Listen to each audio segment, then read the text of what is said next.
하나님의 말씀 구약 성경 아모스 7장 10절부터 17절까지의 말씀입니다.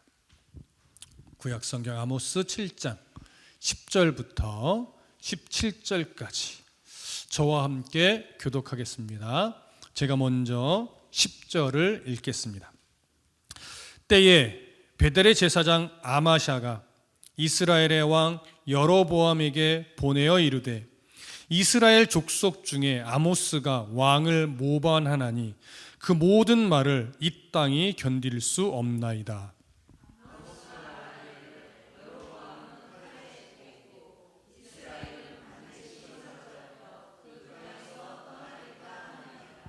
아마샤가 또 아모스에게 이르되 선견자야 너는 유다 땅으로 도망하여 가서 거기에서나 떡을 먹으며 거기에서나 예언하고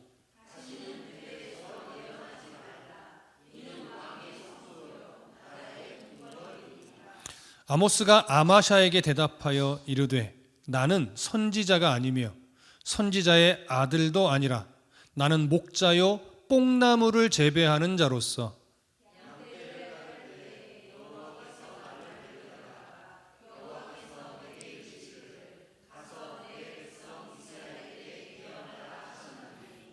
이제 너는 여호와의 말씀을 들을지니라.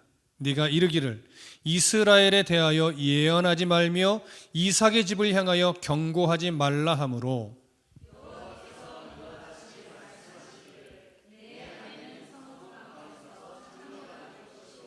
네 자녀들은 칼에 엎드러지며 네 땅은 측량하여 나누어질 것이며 너는 더러운 땅에서 죽을 것이요 이스라엘은 반드시 사로잡혀 그의 땅에서 떠나리라 하셨느니라. 아멘. 하나님은 북이스라엘을 심판하겠다고 아모스에게 환상을 보여주셨는데 그 첫 번째가 메뚜기 환상이었습니다. 메뚜기 환상은 정말 이스라엘의 모든 식량이 초토화되는 그런 무시무시한 심판의 환상이었죠. 아모스는 하나님의 말씀을 하나님의 심판의 선언을 대언하는 자였지만 그래도 북이스라엘의 모습이 너무나 안타까워서 하나님 앞에 북이스라엘을 불쌍히 여겨달라고 중보하며 기도했습니다. 하나님께서는 그의 기도를 들으시고 심판을 유보시켜 주셨죠. 아모스가 북이스라엘에 외칩니다. 하나님이 메뚜기 심판을 준비하셨지만 너희들을 긍휼히 여기사 메뚜기 심판을 유보시키셨으니 너희들은 빨리 하나님의 말씀 앞에 서서 돌이켜야 한다. 끝없이 외쳤으나 결국 북이스라엘은 그 말씀을 업신여기고 돌이키지 않았습니다. 그래서 하나님은 두 번째로 불심판의 환상을 보여주셨죠. 저 불심판은 무시무시한 심판입니다. 소돔과 고모라를 생각나게 하는 정말 무서운 심판이었는데 이번에도 아모스는 하나님 앞에 나아가 엎드리며 북이스라엘을 불쌍히 여겨달라고 그 심판 앞에서 이스라엘이 설 수 없다라고 간절히 기도했습니다. 하나님은 그 기도를 들으시사 불심판도 유보시켜 주셨습니다. 아모스는 북이스라엘에게 나아가서 하나님께서 너희들을 향한 이 불심판도 유보시켜 주셨으니 제발 하나님께로 돌이켜서 올바르게 하나님을 섬기며 회개하며 자복하라고 외쳤습니다. 하지만 북이스라엘은 여전히 아모스의 말을 무시하고 하나님께로 돌이키지 않았습니다. 결국 하나님은 세 번째 환상으로 다림줄의 환상을 보여주셨죠. 다림줄의 환상이라고 하는 것은 결국 북이스라엘에게 두 번이나 심판을 유보시켜 주면서 북이스라엘에게 하나님께서 다림줄과 같은 이 측량의 줄을 대어봤지만 정말 그들의 모습에서는 하나님의 이 기다림에 합격점을 맞지 못하는 불합격 판정을 받을 수밖에 없는 판정이 나왔다는 의미였습니다. 그래서 다시는 용서하지 않겠다라고 단호하게 말했죠. 이 다시는 용서하지 않는다는 것은 우리가 오해하지 말아야 될 것은 버린다는 의미가 아니에요. 그들의 죄를 미워하고 그들의 죄에 대해서는 철저하게 심판한다는 거예요. 그래서 그 심판을 통해서 뭐 하라는 거예요? 돌아오라는 거예요. 그렇기 때문에 다시는 용서하지 않겠다라고 하는 것은 그만큼 하나님이 지금 안타까워하신다는 표현입니다. 이렇게 세 번째 환상까지 기록한 아모스는 네 번째 환상의 내용을 들어가기 전에 베델의 제사장이었던 아마샤와의 관계 속에서 충돌하는 내용을 기록합니다. 아마샤와 충돌하는 그 부분을 우리가 함께 살펴보겠습니다. 자, 7장 10절과 11절 다 같이 함께 읽겠습니다. 아모스 7장 10절과 11절 함께 읽습니다. 시작. 때에 베델의 제사장 아마샤가 이스라엘의 왕 여로보암에게 보내어 이르되 이스라엘 족속 중에 아모스가 왕을 모반하나니 그 모든 말을 이 땅이 견딜 수 없나이다. 아모스가 말하기를 여로보암은 칼에 죽겠고 이스라엘은 반드시 사로잡혀 그 땅에서 떠나겠다 하나이다. 자, 아모스가 다림줄 환상까지 선포했을 때 베델의 제사장이었던 아마사가요, 여로보암 왕에게 사람을 보냅니다. 그래서 무엇이라고 말을 전했냐면 아모스가 왕을 모반합니다, 이렇게 전달을 한 거예요. 여러분, 모반이라는 게 뭐예요? 왕을 반역하고 왕을 대적한다는 의미죠. 아모스가 전한 하나님의 심판 선언을 정치적인 사건으로 바꿔버린 겁니다. 그래서 아모스가 왕을 모반합니다라고 이것을 반역 사건으로 둔갑시키면서 무슨 말로 연결했냐면 아모스가 왕을 모반하나니 그 모든 말을 이 땅이 견딜 수 없나이다, 이렇게 말해요. 여러분, 이 땅이 견딜 수 없다는 건 어떤 의미냐면 북이스라엘의 백성들이 아모스의 말로 인해서 영향을 받아 어쩌면 반역을 일으킬 수도 있습니다 라고 하면서 전혀 없는 분위기를 지어내서 왕에게 고발한 거래요.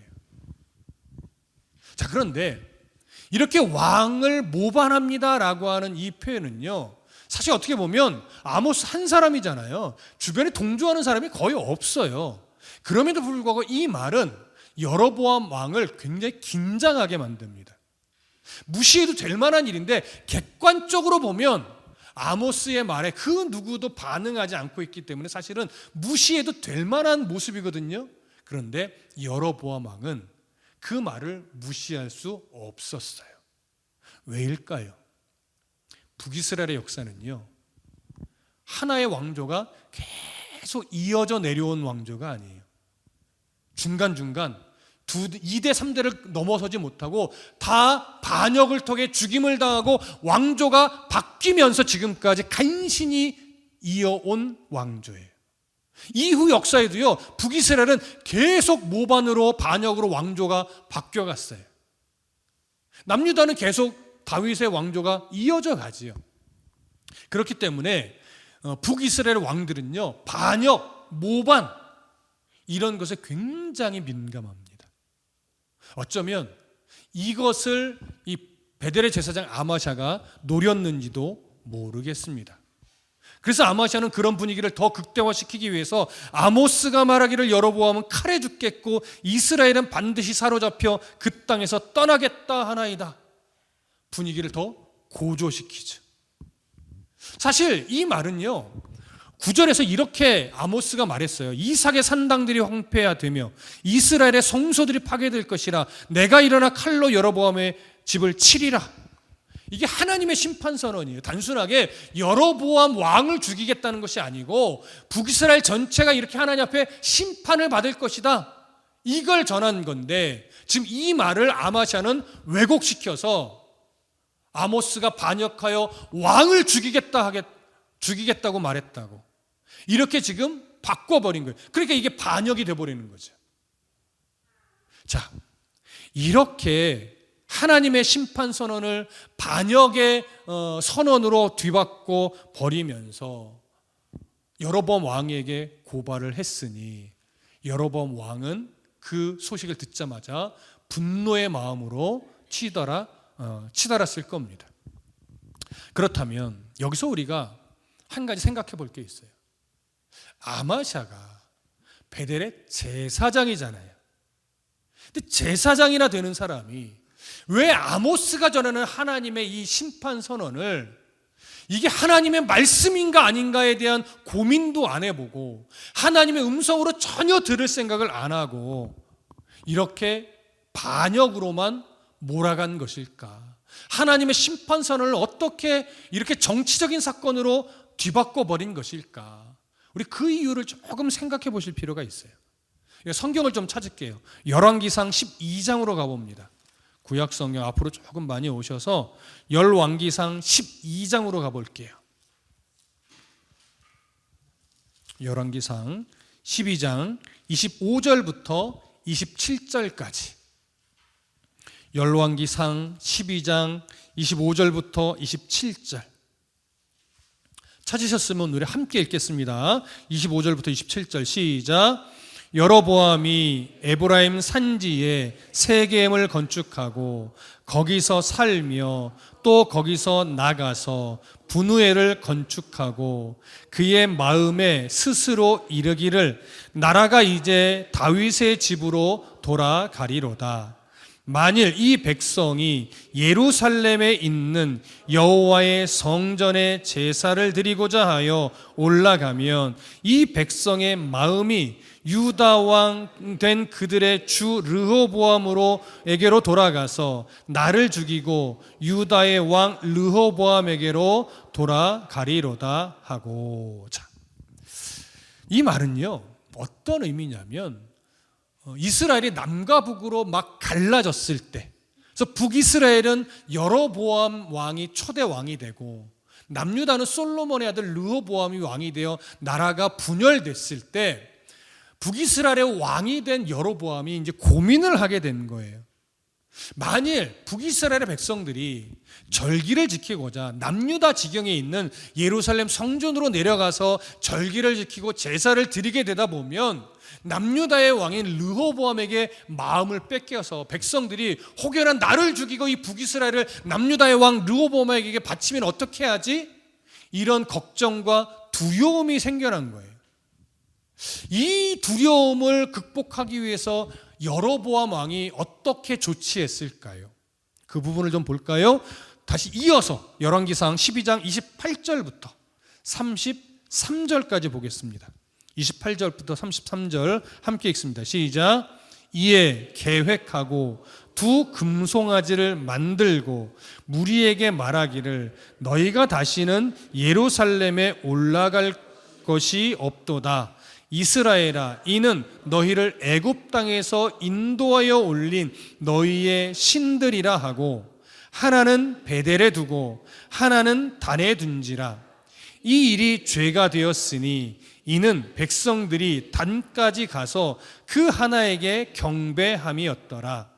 그가 또 산당들을 짓고 레위 자손 아닌 보통 백성으로 제사장을 삼았고 8째 달 곧 그 달 15째 날로 절기를 정하여 유다의 절기와 비슷하게 하고 제단에 올라가되 베델에서 그와 같이 행하여 그가 만든 송아지에게 제사를 드렸으며 그가 지은 산당의 제사장을 베델에서 세웠더라.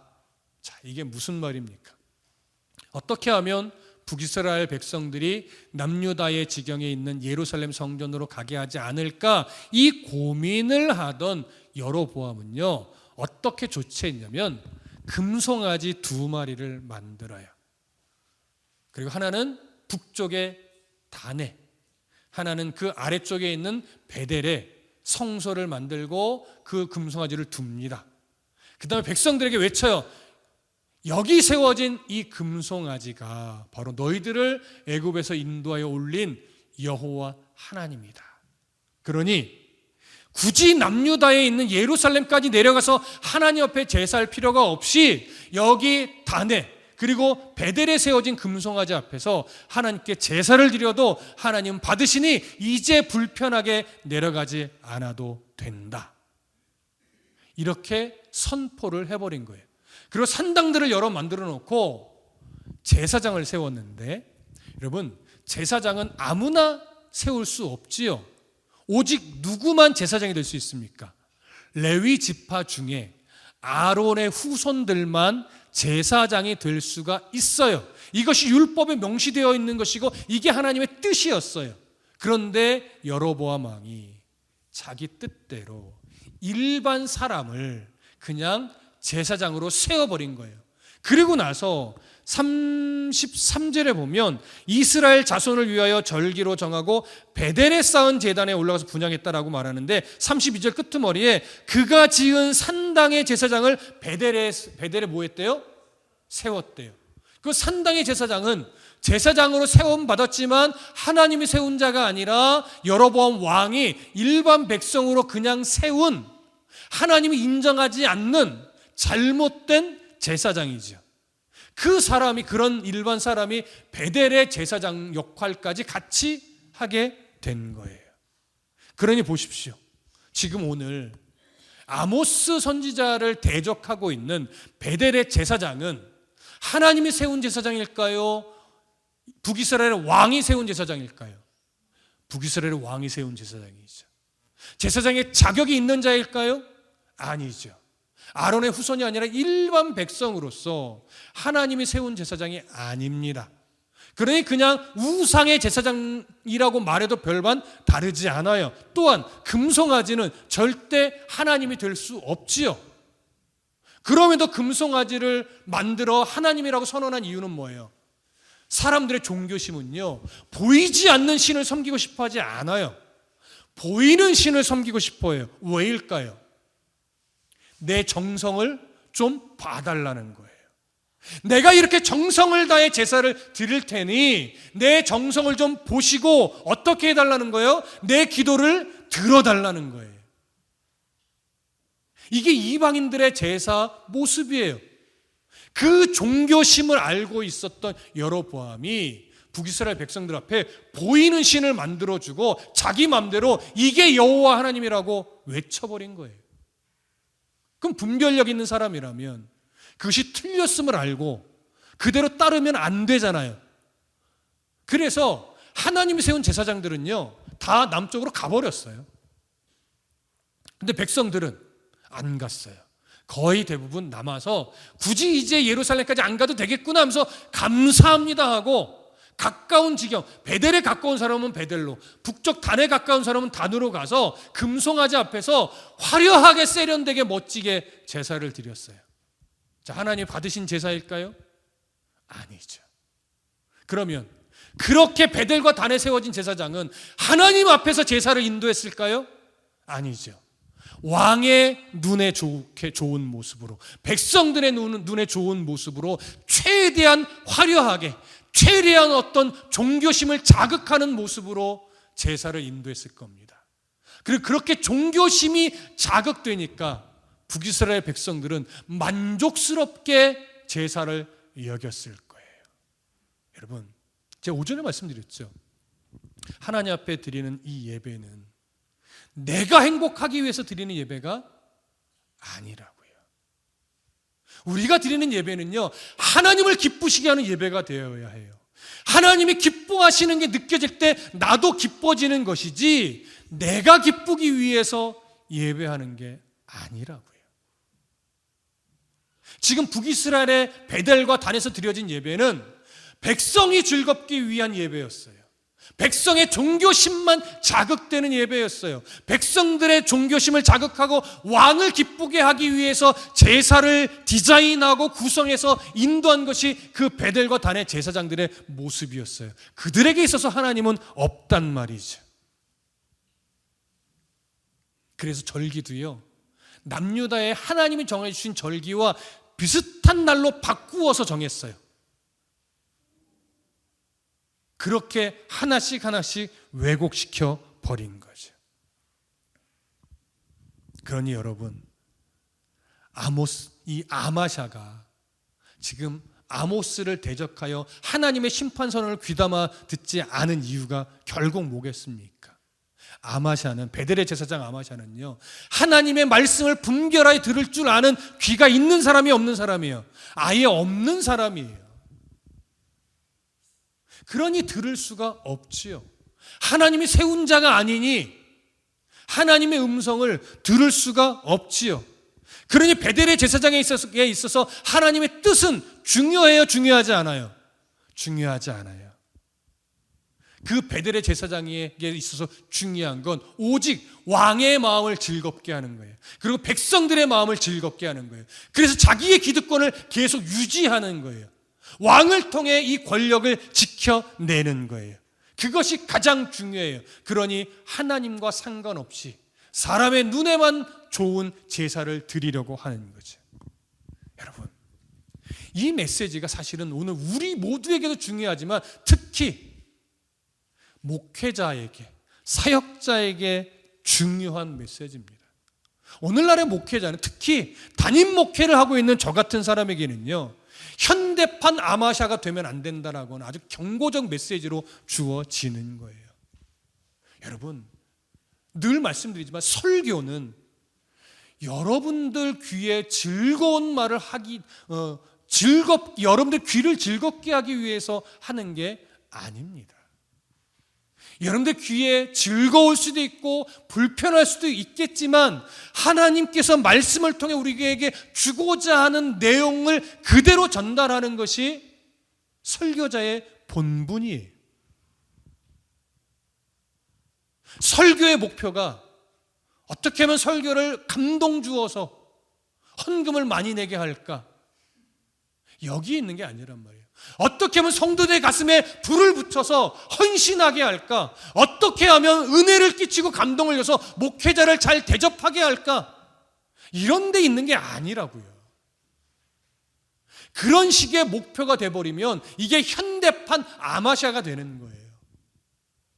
그래서 한국교회가 부끄럽게 여겨야 될 것이 뭐냐면, 예전에, 지금은 조금 덜 하긴 하는데 헌금을 내게 하려고 부흥회 하는 거, 그래서 헌금 잘 걷는 그 부흥사를 초빙해서 헌금이 들어오면, 이 얘기하면 또 막 순진한 성도들은 마음의 상처를 받는데, 그래도 해봅시다.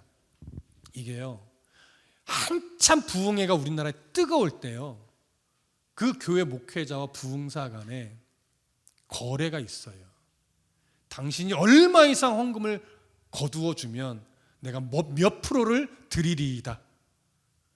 이런 이 어두운 그게 있었다고요.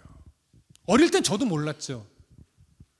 크고 목회자의 세계를 가까이 보다 보니까 그런 일들이 많았더라고요. 그리고 교회를 이렇게 내놓을 때도요, 교회 성도 몇 명에 따라서 마치 권리금처럼 받는 경우도 있어요. 이게 참 한국교회 민낯이에요. 부끄러운 모습이에요. 우리 교회가 왜 임직식을 안 하겠습니까? 임직식이 나빠서요? 아니요. 임직식이 나빠서가 아니에요. 왜 호칭제로 바꿨을까요? 임직식이 틀려서요? 아니요. 그게 나빠서가 아니고요. 우리나라가 임직이라는 제도가 왜곡돼서 돈으로 사는 것처럼 바뀌어버렸기 때문에 그래요. 안 그런 교회도 있지만 제 주변에는요, 여전히 장로 임직하면 500만 원씩, 권사 임직은 300만 원씩, 이런 식으로 헌금을 아예 정해놓는 교회가 너무나 많아요. 저분은 안 그럴 것 같은데 여전히 그러는 목사님도 있어요. 왜 이렇게 안 바뀔까요? 이게 그냥 너무나 감사해서 스스로 하는 헌금이라면 너무나 좋은 일이죠. 처음에 임직할 때 이 장로님들이나 권사님들이 헌금한 건 그런 이유였어요. 교회가 너무 힘드니, 내가 그래도 교회 장로로서 임직을 했는데 내가 어떻게 이걸 외면하랴, 내가 그래도 내 형편에 이 정도라도 헌금을 해서 교회의 보탬이 되어야 되겠다, 이런 선한 마음으로 하기 시작한 건데, 이게 어느 순간 헌금을 아예 하는 것으로 전통이 되어버렸어요. 그리고 목사님도 교회가 재정이 부족하고 뭔가가 필요하면 임직식을 안 해도 되는데 장로를 세우고 임직자를 세우는 거예요. 그래서 임직식을 해서 헌금을 걷고, 이런 식의 왜곡된 전통이 자꾸 세워지는 거예요. 그런 식의 문화를 끊어내지 못하는 게 뭐예요? 현대판 아마샤가 되는 거예요, 여러분. 교회는 어쩔 수 없이 성도들의 헌금으로 운영이 됩니다. 하지만 교회는요, 교회들의 헌금이 없으면 안 되는 건 아니에요. 헌금이 뭐예요? 돈 바치는 겁니까? 아니잖아요. 우리가 신앙 기초교육을 통해서도 정리했듯이 헌금이라고 하는 것은 하나님께서 내게 은혜를 주시고 삶을 살아갈 수 있도록 물질을 공급해 주셨음에 대한 인정함이 있을 때 모든 것이 주님께로 왔으니 내가 그것이 감사해서 모든 것이 주님께로부터 왔지만 내가 이만큼 구별해서 하나님께 11조를 드립니다. 내 삶이 너무 감사해서 그것을 가장 하나님 앞에 바르게 표현하기, 그러니까 쉽게 표현하기 위해 물질로 하나님 앞에 이 감사를 표현합니다. 이런 그냥 의미예요. 하나님에 대한 감사가 없으면 그건 헌금이 아니에요. 그야말로 그냥 기부하는 거죠. 여러분, 우리 교회도 기부금 영수증을 띄워드립니다.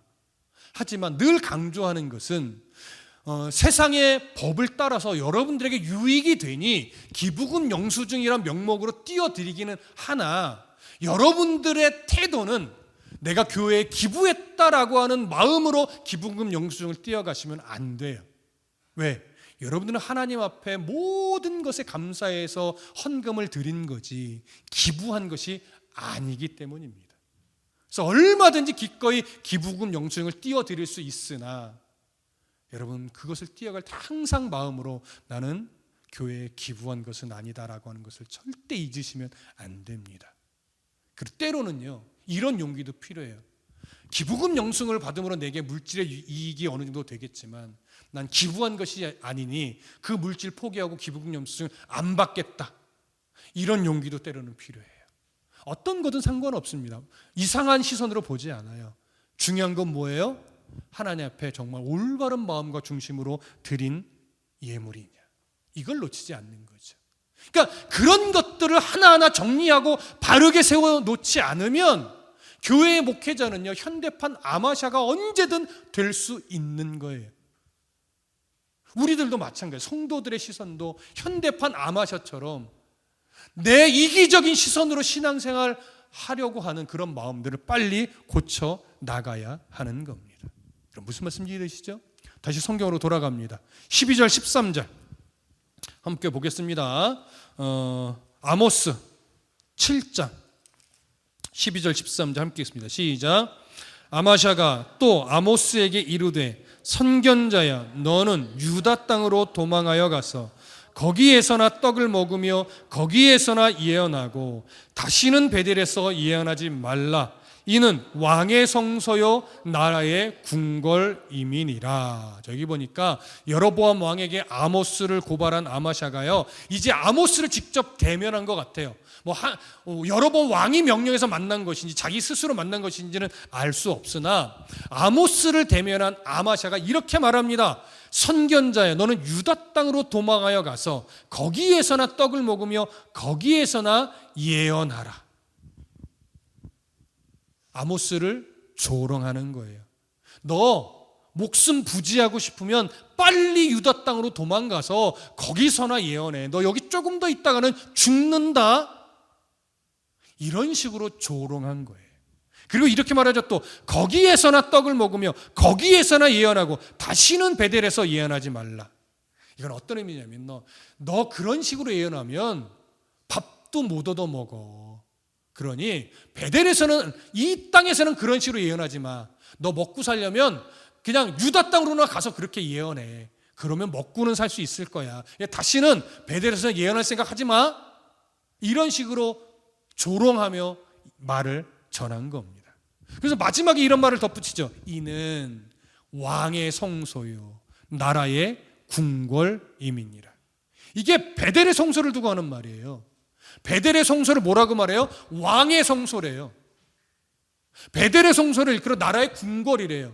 이게 무슨 의미일까요? 바로 베델이 여로보암 왕 전용 예배 처소라는 거예요. 근데 여로보암 왕이 전용으로 예배를 드리니 베델의 제사장 아마샤는 오직 누구의 비위가 중요한 거예요? 여로보암 왕의 비위가 제일 중요한 거예요. 여러 번 왕을 위해 제사를 드리고 여러 번 왕을 위해 성소가 있는 거예요. 그러나 여러분, 성소는 사람이 중심입니까? 하나님이 중심입니까?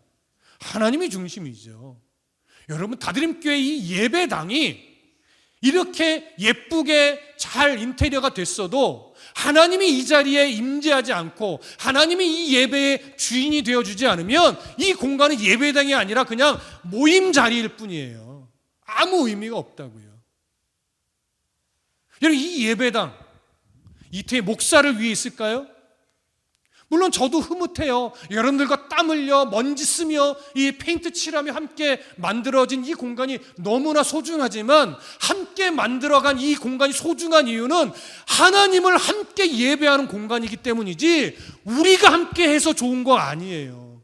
우리가 함께 할 수 있어서 감사한데, 우리가 함께 하여 하나님을 예배하는 공간으로 함께 만들어가니 기쁘고 소중한 거죠. 하나님이라고 하는 그 예배의 주인이 안 계신다면 우리의 땀 흘림은 아무 의미가 없어요. 그런데 지금 이 베델이 하나님의 성소요, 하나님의 임재의 자리다 이렇게 말하지 않고 이 베델이 왕의 성소래요. 이 베델이 왕의 궁궐이래요. 이게 바로 아마샤가 넘지 못한 한계예요. 왜요? 하나님이 세우신 제사장이 아니니까 그 시선을 넘어서지 못하는 거예요. 여러분, 저와 여러분들이 앞으로 계속해서 지켜가야 할 것, 다드림교회 예배당은, 안산시 상록구 성호로 38 2층에 세워진 이 예배당은 우리의 모임 공간이 아니라 하나님의 처소입니다. 이 공간을 통해 하나님의 향기가 계속 드러나야 돼요. 물론 이 공간이 예배의 공간으로만 쓰여지진 않아요. 외부에 또 필요한 공간으로도 렌탈을 할 겁니다. 무료 렌탈을 할 거예요. 원하는 사람이 요구했을 때 그것이 하나님의 시선에서 이상한 것만 아니라면, 이단의 집회거나 우리가 인정할 수 없는 그런 내용만 아니라면 얼마든지 오픈을 할 거예요. 왜요? 그러면서 하나님의 은혜가 그들 안에 스며들기를 바라는 마음으로, 그리고 지역에 도움이 되고자 하는 마음으로 얼마든지 오픈을 할 겁니다. 하지만 그 목적은 뭐예요? 하나님의 사랑을 나누기 위한 거예요. 이것이 하나님의 성소이기 때문에 이 하나님의 성소로 와서 그들의 모임을 하되, 그러면서 하나님이 어떤 분인지 조금이라도 가슴에 담고 가게 되기를 소망하는 마음으로 오픈을 하는 거예요. 여러분, 무슨 말씀 이해되시죠? 다드림교회는 하나님의 성소이고 하나님께 예배하는 자리이고 하나님이 기뻐하는 그런 흔적으로 가득한 교회가 되어야 합니다. 그걸 위해 저와 여러분들이 끝까지 힘쓰고 노력해야 돼요. 그래서 할 수만 있으면 앞으로 여러분이 조금씩 여유가 생기기 시작하면 교회가 정말 사랑방이 되셨으면 좋겠어요. 오며 가며 들려서 차 한잔 마시고, 오늘 교회에서 만나서 밥 먹고 수다 좀 떨자라고 만나기도 하고, 교회가 그렇게 좀 늘 방앗간처럼 들려서 하나님과 기도하고 대화하고 성도 간의 교제가 일어나고 차 마시고, 이왕이면 교회 가서 놀자 이러면서 교회가 많이 여러분들의 하나님과 교제하며 사랑을 나누는 그런 공간으로 좀 자리 잡게 되었으면 좋겠어요. 앞으로 그렇게 계속 발전되겠죠. 이런 기도 많이 해주시기 바랍니다. 다시 또 성경으로 돌아갑니다. 14절 15절 함께 읽습니다. 14절 15절 시작.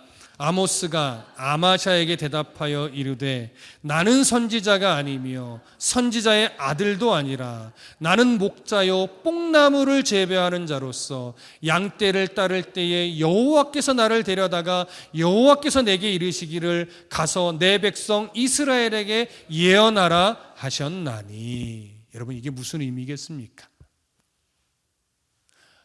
아모스는요, 선지 학교에서 엘리야와 엘리사가 훈련받고 훈련시켰던 그런 선지 학교의 학생이 아니었다는 의미예요. 그리고 본인은 선지자를 하려고 하는 마음도 없었던 그냥 농사꾼이고 목자였다는 얘기예요. 그런데 어느 날 양을 칠 때 하나님이 내게 오셔서 내게 강력하게 말씀을 주시면서 내게 너에게 주는 말을 네가 북이스라엘의 땅으로 가서 거기서 말씀을 전해라라고 강력하게 내게 말씀을 주셨기 때문에 내가 지금 여기까지 와서 말씀을 전하는 것이다, 이런 의미의 말이에요.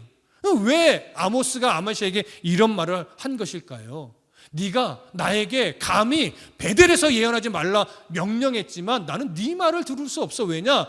나는 원래 선지자가 아니었지만 하나님이 내게 오셔서 말씀을 주시고 그 말씀을 북이스라엘에 가서 전하라고 하나님이 명령하셨는데 내가 네 말을 들어야 되냐? 하나님의 말을 들어야지. 이런 의미예요. 그래서 나는 전할 수밖에 없다. 이 얘기를 하는 거예요. 무슨 말씀 이해되시죠? 자, 이제 마지막 구절 봅니다. 16절, 17절 시작. 이제 너는 여호와의 말씀을 들을지니라. 네가 이르기를 이스라엘에 대하여 예언하지 말며 이삭의 집을 향하여 경고하지 말라 하므로 여호와께서 이와 같이 말씀하시기를 네 아내는 성읍 가운데서 창녀가 될 것이요 네 자녀들은 칼에 엎드러지며 네 땅은 측량하여 나누어질 것이며 너는 더러운 땅에서 죽을 것이요 이스라엘은 반드시 사로잡혀 그의 땅에서 떠나리라 하셨느니라. 자, 아모스는 아마시아를 향해서 여호와의 말씀을 들으라고 하며 단호하게 말합니다. 뭐라고요? 네가 이르기를 이스라엘에 대하여 예언하지 말며 이삭의 집을 향하여 경고하지 말라 함으로 이렇게 말해요. 이건 네가 그렇게 말도 안 되는 말을 내게 명령했는데 그렇게 말한 너를 향해 이제 하나님께서 무엇라 말씀했는지 내가 이제 전달할 테니 똑바로 들어라. 이런 의미가 돼요. 그래서 하나님의 뜻은 이거죠. 네 아내는 성읍 가운데서 창녀가 될 것이요 네 자녀들은 칼에 엎드러지며 네 땅은 측량하여 나누어질 것이며 너는 더러운 땅에서 죽을 것이요 이스라엘은 반드시 사로잡혀 그의 땅에서 떠나리라. 이건 아마샤가 왕의 비위만 마치며 누리던 기득권이 모두 다 사라질 것을 의미하는 거예요. 특히 너의 아내는 뭐가 된대요? 창녀가 된대요. 너의 어린 아들은 어떻게 한대요? 죽는데요. 모든 기업은 빼앗긴대요. 이게 어떤 의미냐면요, 아마샤의 가정만 이렇게 된다는 의미가 아니에요. 네가 아무런 심판도 일어나지 않을 것처럼 왕에게 말을 했고 하나님의 심판선언을 네가 없인 여겼지만 그러나 어떻게 된다는 거예요? 하나님의 심판 선언대로 땅이 이제 침략을 당하고 유린당할 건데 그 전쟁 속에서 너희들이 유린당하게 되면 결국 어떤 일이 벌어지냐면요, 이 고대 근동의 전쟁에서는 보편적으로 여성들은 성적으로 유린당합니다. 이건 모든 나라의 역사가 대부분 동일해요.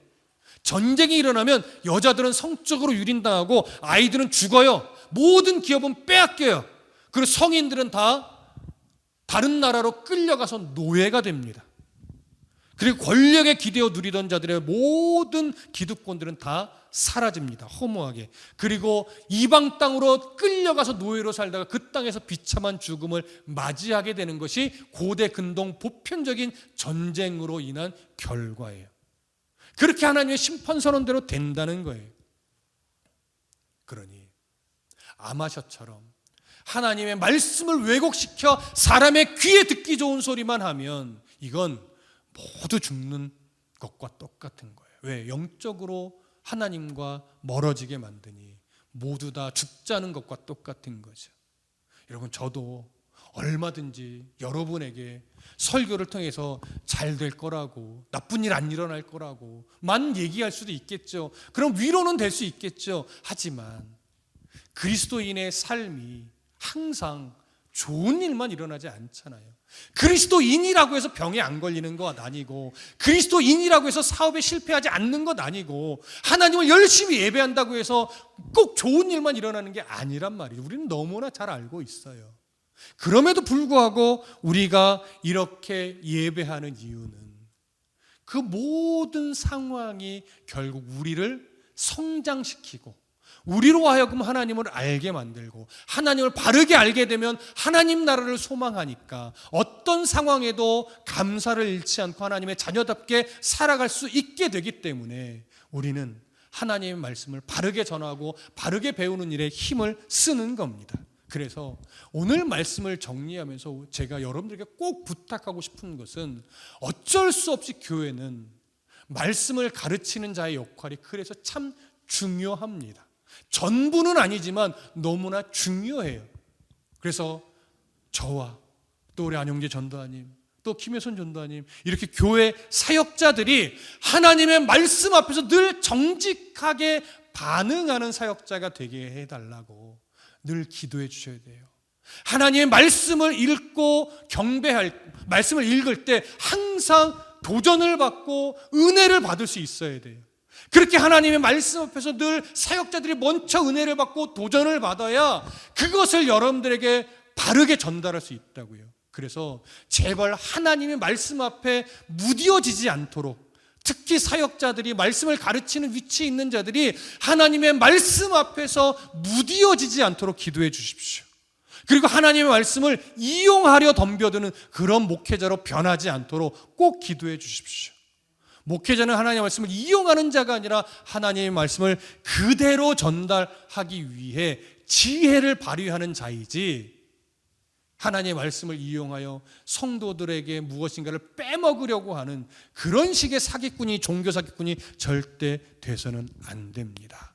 그래서 더 교만하지 않고 탐심에 빠지지 않고 정욕의 욕심에 빠지지 않아서 변함없이 하나님의 말씀 앞에서 정직한 사역자가 될 수 있도록 계속하여 기도해 주시고, 그런 목회자와 함께 여러분들도 말씀을 잘 배워서 말씀에 흔들리지 않는 굳건한 신앙을 가진 성도가 되게 해달라고 늘 기도해 주시기를 간절히 소망하고 부탁드립니다.